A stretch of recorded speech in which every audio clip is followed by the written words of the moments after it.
ইসলাম কোন কুটা রাজনীতি নয়, ইসলাম কোন রাজনীতির বাক্স নয়।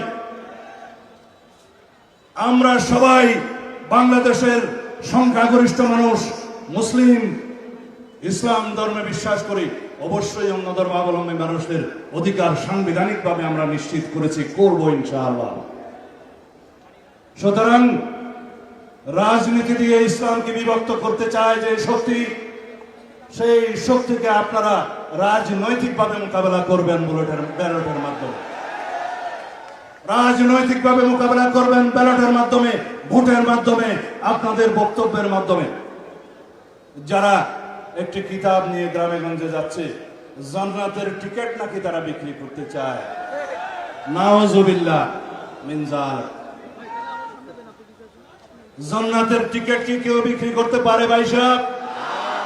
যারা বিক্রি করছে তারা তো ধর্ম ব্যবসায়ী। যারা বলছে মসজিদ মাদ্রাসা থেকে কওমি লাইনের মৌলানা সাহেবদেরকে বের করে দিবেন ধাক্কা দিয়ে গলা, তারা কারা আপনারা নিশ্চয়ই জানেন। সুতরাং এই দেশে ধর্ম নিয়ে রাজনৈতিক ব্যবসা চলবে না।